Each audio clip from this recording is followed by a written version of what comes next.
रंगे हाथों पकड़ने पर एक थानेदार का निर्णय। नमस्कार दोस्तों, उसका जवाब मुझसे बेहतर कोई नहीं दे सकता, क्योंकि मैं इस सत्य घटना के बारे में अच्छे से जानता हूँ। जब पत्नी का किसी के साथ अवैध संबंध हो और आप रंगे हाथ दोनों को पकड़ लें, तब पत्नी और उसके प्रेमी के साथ क्या करना चाहिए? सिर का दर्द दूर करने के लिए एक विकल्प ये भी हो सकता है। एक थानेदार थे, किसी इलाके के रौबदार, पूरे जवान, मजबूत और कुछ कर गुजरने वाले, एकदम चुलबुल पांडे टाइप। ड्यूटी पर चढ़ते ही इलाके के बदमाशों की पुंगी बजा डाली थी उसने। कुछ को गोली से ठोक दिया और कुछ को जेल में ठोक दिया।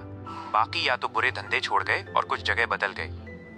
मतलब कहने की बात यह है कि पूरा नाम कमा लिया था थानेदार साहब ने।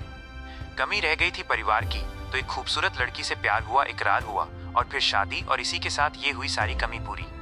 अब हम भी थोड़ा आगे बढ़ते हैं थानेदार के जीवन के साथ साथ। हुआ यूं कि इलाके के साथ साथ उसके पड़ोस में भी नव युवकों के बीच उसका प्रभाव था। कोई उसके मकान के आसपास तक नहीं भटकता था।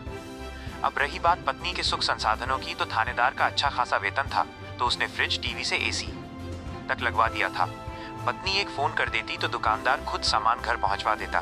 बड़ी मौज चल रही थी। थानेदार घर आता तो बहुत सारा प्यार पत्नी के लिए बचा कर लाता। प्यार बचा कर लाने से मतलब कहीं और बांट कर नहीं आता था। पुलिस वाला बाहर के लोगों द्वारा बाहर जो नफरत भरी निगाहों से देखा जाता है ना, उस नफरत से प्यार को बचा कर लाता था।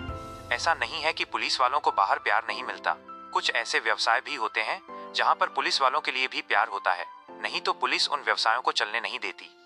लेकिन अपना थानेदार ठहरा चरित्रवान पत्नी के अतिरिक्त किसी को अहमियत नहीं देता था। विवाह को 1 वर्ष हो चला था। 1 वर्ष कुछ बड़ा नहीं होता प्यार करने वालों के लिए, लेकिन एक नालायक गरीब को यदि धन धान्य अकस्मात मिल जाए तो वो भूल जाता है कि वो किस हालात में रहकर आया है। थानेदार की पत्नी को बिना किसी मेहनत के ही थानेदारनी की उपाधि मिल गई थी। गरीब घर की लड़की थी और थानेदार ने उसे कभी एहसास भी नहीं होने दिया कि वो किसी गरीब घर से है। कहते हैं कि पेट में कीड़े हों तो खाया पिया भी शरीर पे नहीं लगता। यही हाल थानेदार की पत्नी का था। उसे वो लाड प्यार हजम नहीं हुआ। फिल्में देखकर उसे लगता कि वो भी किसी से छुप छुप के मिले, प्यार की बातें करे फोन पर घंटों तक, वो भी चिकनी चुपड़ी मिलावटी बातें। हरियाणा में एक रागनी में गाया गया है कि नई माइनस नई यारी, लाग गई प्यारी, ऐब पाछले ढक ज्या। इसी तरह जाट मेहर सिंह ने भी एक रागनी में लिखा है, गैर आदमी की मिट्टी बाणी वाणी रम्या करे गाता शरीर में। एक लड़का अपनी जान हथेली रख कर ले आया और अपनी जेब से दिल निकालकर थानेदार की बीवी को दे दिया।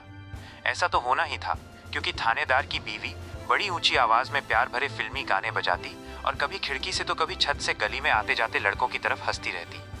ढेर सारी लिपस्टिक होठों पर लाद कर तंग सूट पहने थानेदारनी भी शहद से भरे छत्ते सी लगती थी, तो उस पर ततैया तो हमला करेंगे ही। अब थानेदारनी ने भी उस सड़क छाप लड़के का दिल रख लिया तो बातें उड़ने लगी। बातें जब उड़ती हैं तो वे दिशाहीन होती हैं, सभी दिशाओं बहने लगती हैं। यहाँ भी ऐसा ही हुआ। बातें थानेदार की दिशा को कैसे भूल सकती थी। थानेदार का सिर चकरा गया, उसे यकीन ही नहीं हुआ। धीरे धीरे शक ने अपना डेरा डाला और घर की खुशियों ने बाहर का रास्ता पकड़ा। वो चरित्रवान था, इसलिए अपनी पत्नी से भी यही उम्मीद रखता था। एक दिन हल्की बरसात हो रही थी और थानेदार अपने घर पर ही था। थानेदार का फोन बजा और बुलावा आया कि कहीं एक्सीडेंट हुआ है तो वहां जाना है।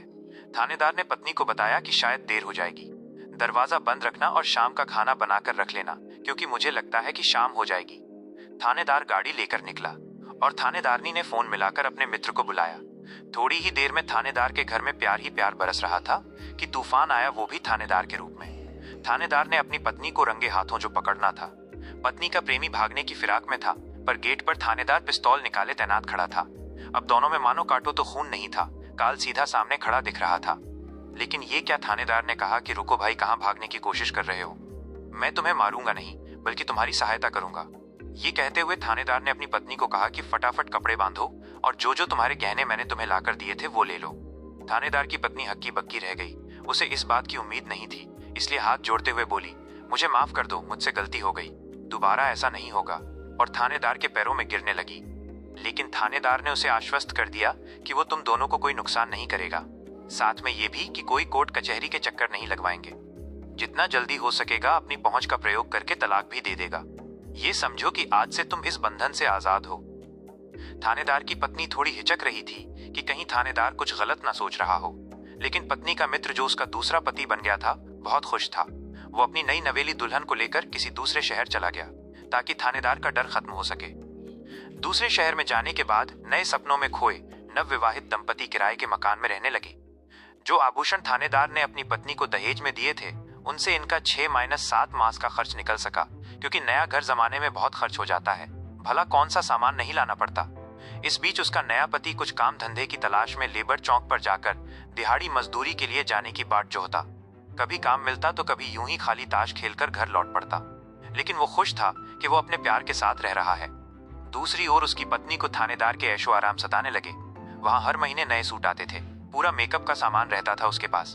गर्मी तो कोसों दूर थी, क्योंकि थानेदार ने A.C लगवा रखा था। नई नई फिल्में डिश टीवी पर आती, वो उन्हें देखती और सपनों में खो जाती थी। यहाँ तो सब कुछ उलट है। यहाँ इसका पति कंगाल है, ऊपर से दिहाड़ी मजदूरी करने के बाद थक जाता है और सारी रात मुंह फेरे पड़ा रहता है। ऊपर से थकान मिटाने के लिए देसी ठर्रा भी टिका लेता है, जिससे अगले दिन भी मुंह की सड़ांत नहीं जाती। किराए के मकान का किराया भी नहीं दे पाता, इसलिए झोंपड़ पट्टी डालने की कह रहा है। अब भला इतने बदबूदार पति के साथ प्यार कैसे हो। इन सब से तंग होकर वो ऐसे छटपटाने लगी मानो जल बिन मछली का उदाहरण शायद ठीक ना हो, इसलिए जैसे मोबाइल फोन के बिना आज के युवा छटपटाते हैं, ठीक रहेगा।